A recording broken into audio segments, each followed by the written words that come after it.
Selamat pagi anak-anak. Hari ini pembelajaran kita keterampilan karakter.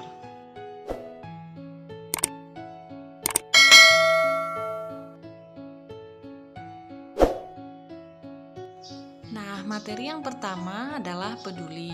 Peduli adalah sebuah nilai dasar dan sikap memperhatikan dan bertindak proaktif terhadap kondisi atau keadaan di sekitar kita. Sebagai contoh sikap peduli di lingkungan sekolah adalah yang pertama, peduli terhadap lingkungan sekitar. Yang kedua, peduli terhadap sesama teman.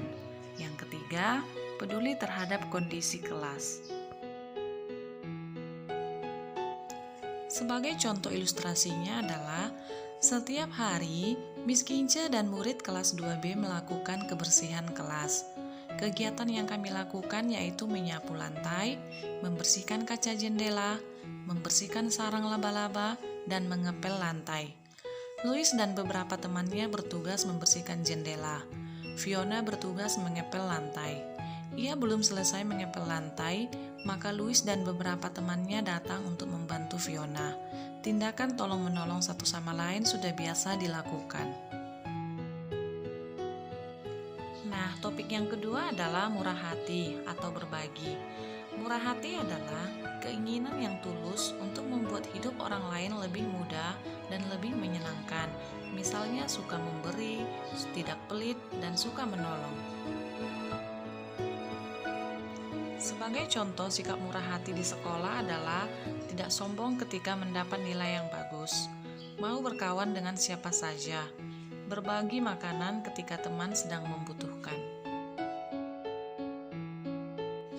Nah, topik yang ketiga adalah memaafkan atau mengampuni.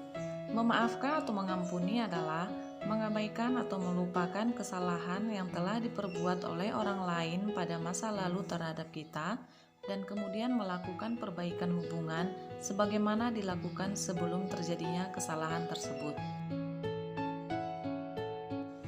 Sebagai contoh sikap memaafkan yaitu mau memaafkan teman yang selalu mengejek kita, memaafkan orang yang pernah berbuat kesalahan kepada kita, dan memaafkan orang yang selalu bicara kasar kepada kita.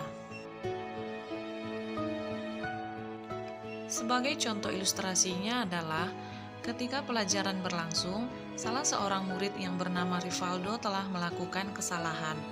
Rivaldo mengucapkan sesuatu yang tidak layak diucapkan. Kemudian Rima dan Kevin ikut-ikutan seperti Rivaldo.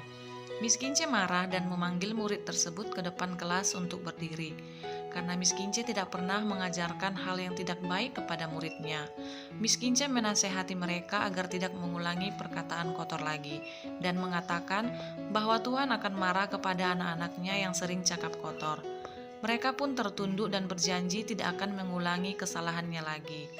Lalu mereka pun meminta maaf dan mengulurkan tangannya sebagai tanda permintaan maaf.